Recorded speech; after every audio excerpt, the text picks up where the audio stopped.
Satnam, hello everybody. Satnam. Hello Fateh, hello Satsabat. Hello. So we are together today to discuss about 2023. So let's see what comes. So 2237, that's already a big message.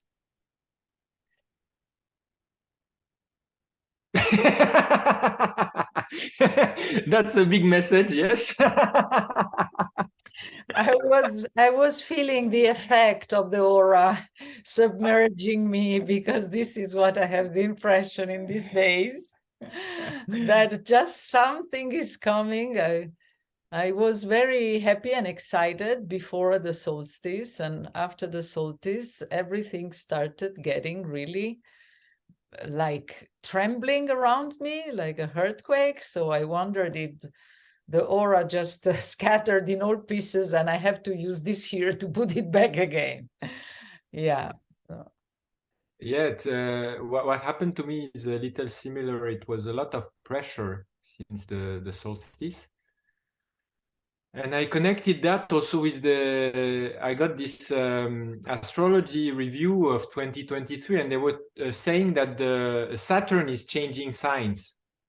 So that might be one of the reasons that somehow our sense of reference and our sense of structure is completely changing. The mind space is completely different. So according to the the Western astrology, or the Eastern one, is not the same sign. And it's not moving in the same time, because in the Eastern one, it's moving from Capricorn to Aquarius in January, and in the Western one, it's moving from Aquarius to Pisces, I guess, which is anyway a big difference. So this is the first resonance I got when I looked at this forecast, because we worked a lot with the Saturn energy in the last, I would say, 3 years in the school, with the Ganesha process and everything. And it gave us a really completely different understanding and way, that we share the teachings. And it got with also with the timing with the allegation, and really re-owning somehow the teaching. And it's like the time when you used to say you fake it and you will make it is somehow gone. And so there was a lot of internal process, and it looks like this year to me is like somehow we will be seen for what the inner process brought, like the fruits will be seen, and it's like we cannot hide anymore. So there's not only an inner process, it's also how this inner process we manifest it outside, how we show it, and the shape, the form, and the structure it takes, and how this structure will maintain itself through time. That's really the big question for me. Is like where we come from is gone, and where we bring our children, because we need structure to manifest. And for me, this is really the question happening for 2023. And this number 7 you were talking about, this big message that the number 7 is the aura, and it has a lot to do with structure. And also it's made there's 2 3 and there 2 2 and there is 1 3. So there is this idea also of this balance between really focusing on the needs, recognizing the needs, recognizing where I deny the needs, and sharing it, and find way to nurture those needs, and be self-sufficient in this way, and which structure will help nourish my needs and my deep wishes. That's really the question for me for 2023. Yeah, I can resonate with that, because it's already started after the solstice. For me, it's like there is no temporary structure, that before I could feel that, yes, this is the transitional structure and we can somehow compromise a little bit and be still satisfied with something which is not completely aligned, because there is a need of time to really find the, I would say, yeah, the right shape, the right form. And this sometimes was also a way to hide some needs that we were not courageous enough to completely manifest, to question completely the structure, but have the impression in 2023, which is connected to the 7, is total transparency. So I have through the form, a direct feedback of who I am, and also this kind of transitional part that I could somehow put on hold and say, yeah, it will be okay. And this is not so clear, but I'm satisfied with that. Have the impression that this year, no, I need to be completely transparent about what is there, even if it's confusion and even if it's not so clear. But the kind of strong alignment between my inner and the outer. That means what I project, I have to take the responsibility that it's completely who I am, and not half my truth and I will deal with it later. So there is also this question of time is now to accept what is reflected to me, or the mirror of outside, as my total inner reality, and with the contradiction and the conflict that goes with it, and own it. And when I connect like visually, 2, 2, 2, it's heads for me, even if it was a here that moved a lot, but somehow I feel, oh, that was round. And then suddenly this 3, it's like if he brought, for me, it brings the eyes. Suddenly I start seeing everything, and I start connecting what I see to the form. I see the form that I create, because indirectly I'm not able to really completely consciously create based on my needs. So I create a form that will somehow strategically brings me there where my needs want, but still I have to digest the unconscious part. So it's very karmic. And this is where I see at the moment oh, wow, we are going to see all what we do wrong, but will we be able to stop doing what we do wrong? That brought me, if I really connect to it, also some anxiety, because I said, I see, but I'm not able to correct. So I still creating a structure that is not 100% tuned in with what I consciously want to manifest. So I guess this is the challenge. Yeah? And the way you mentioned, Fateh, the 2 and 2 plus the 3, yeah, for me was the 2 and 2, it was the 4, like the confusion when I'm not able to be clear, and the 3 that brings the eyes into that confusion. Yes. And the excitement, will I be, and also the anxiety, both together, will I be able to change it? Yes. Yeah, another connection related to that for me was the relation with the sexual energy also, and how we use the sexual flow and also our sexual interaction to manifest. Because somehow this, anytime we make love, we create a very deep and powerful field, of a creative field. And it's whichever thought we have at this time, whatever we vibrate, we will manifest, because it's like our creative potential is amplified when we have this. And so part of it is the way you say we deny the needs, we also deny the power of our sexual energy. And for me, really clear, since the solstice is like, there is this huge power there, and the way I compromise is that I put it down, I repress it, so I feel comfortable in that. But it's like now this pressure, I cannot hold it anymore because it becomes painful. So it's also connected with, say, now I see it.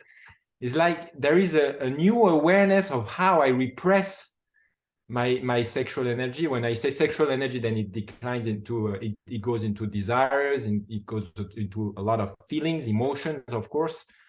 But it's also the force of identification, the force of creation. So I think it's also for me a deep subject is what do I repress?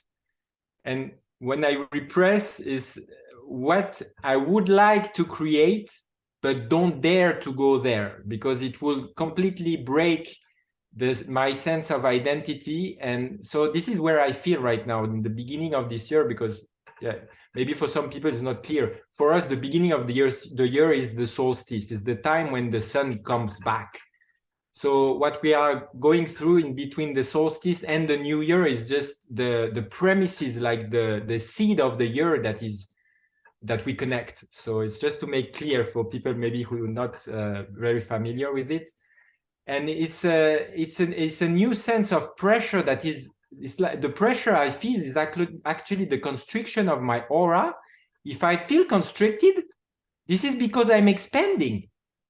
So it's like an egg. At some point, the little bird, he cracks the egg because he's expanding. So this pressure is not a bad thing. When I feel the pressure, that means this is my expansion trying to go through. So for me, there is this idea of expansion, contraction is a very deep theme since the solstice, and related to that, letting this base energy, this root energy, this sacral energy come up and word express itself. Freedom, and freedom yes. is much connected to that, because you can feel the contraction and feel that you lack freedom, or you can feel the expansion in the contraction and say, wow, I am free to expand. So yes. it really depends what you look at. Yes. Where I was entangled. Where you were not free. Yeah, it's I feel the contraction, but if I take the responsibility of the contraction, is like you said, I have to really look at this new potential that want to rise. And because there is fear of change, or fear of not being able to control it, and fear of unknown, the tendency of the mind is to find the justification of this contraction outside, and to put the responsibility on others, and to use the mind to escape that and enter the self-justification and find reasons that are not reason at all. So you create conflict to use that energy that was available for a creative self. You use it to create a drama and maintain conflict in a situation which is known. And yeah, it's connect me back, to take the ownership of this contraction and really to use it as a pressure to go within, and to use that sexual energy, that new flow actually to go into my what I don't know actually, and what I cannot even anticipate. But what I observe is, it's easier to blame someone else for that and to stay into this comfort zone, even if it's not comfortable.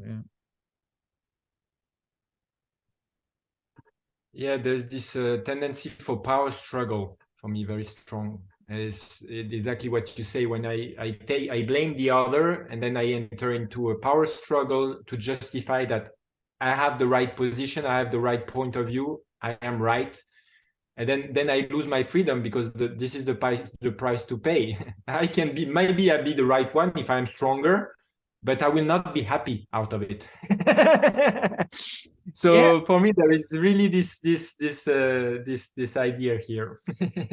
And what is interesting is, if I go into the power struggle and I'm able to observe for what I fight, I'm completely in the head, so this is okay. But the moment I connect to my heart, I feel such a sense of separation, because it's my own separation that I created, which is reflected in the struggle with that person, in the conflict in that relationship.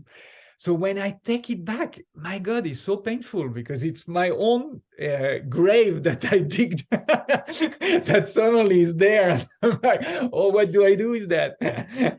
So guys, it's super. We have extreme useful conflict in our lives recently. What happens? Yeah, I don't know. Did we read that in a book? Or this is not our style, right? This is more... Or the other way around, if I don't go into the manifestation of the conflict by finding a scapegoat, I will go into self-denial, self-judgment, and then I will say, okay, I am too heavy.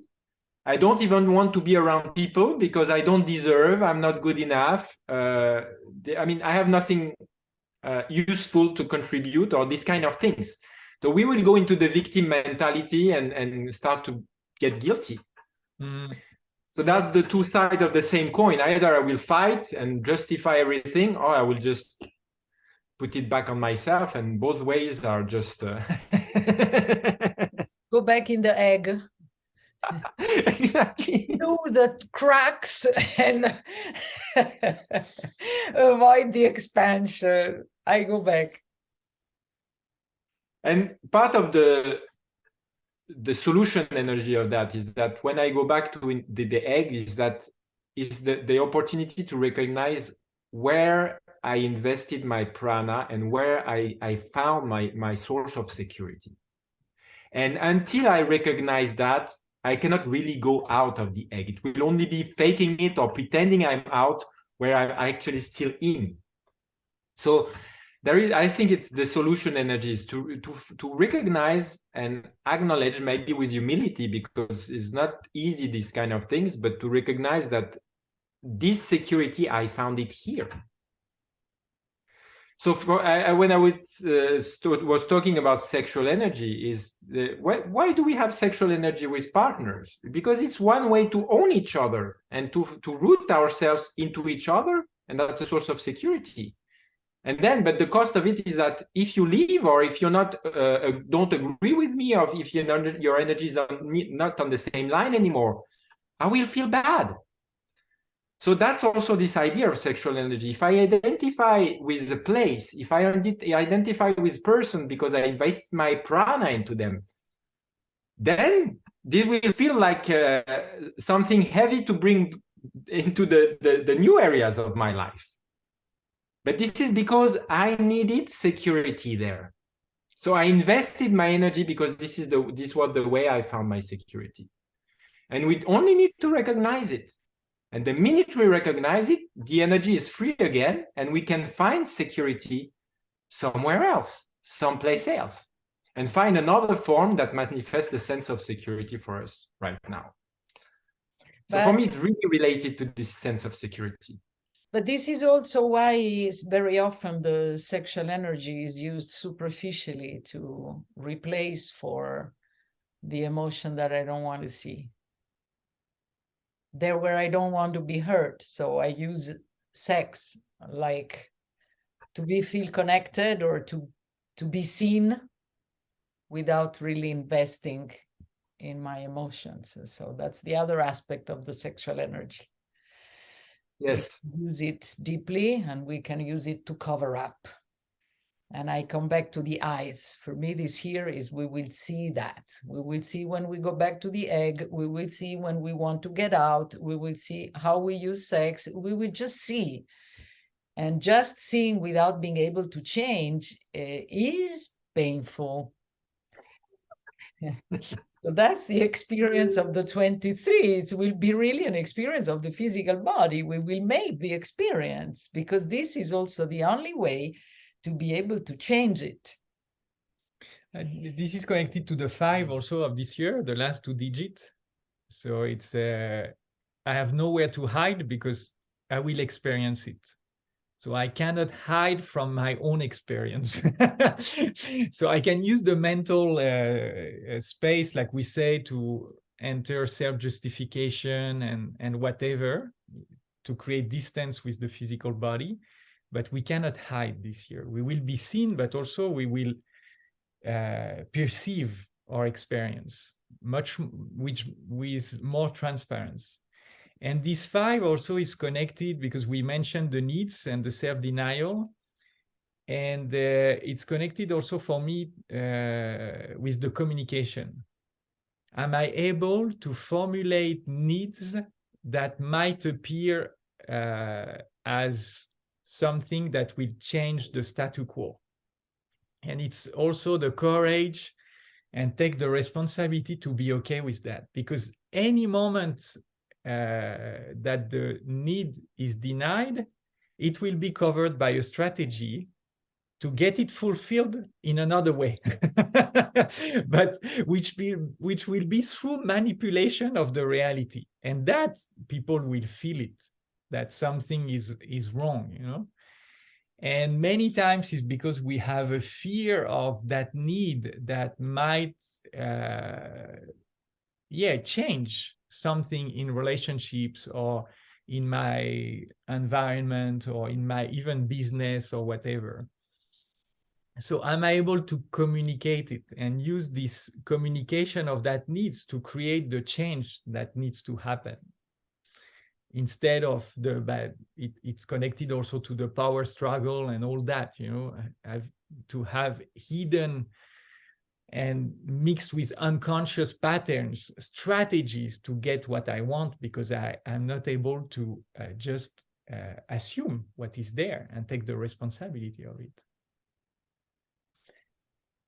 So now the plan.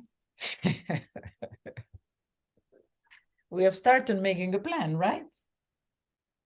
A plan to start 3 months.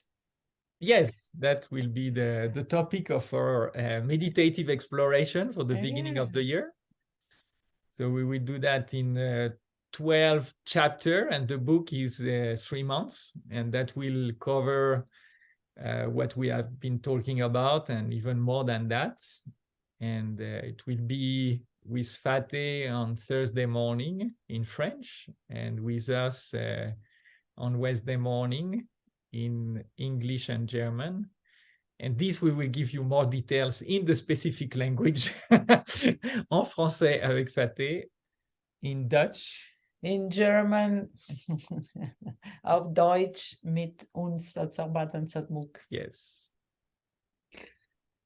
Yes, we will explore the 12 facets of the seventh spiritual body that we call the electromagnetic field, the aura.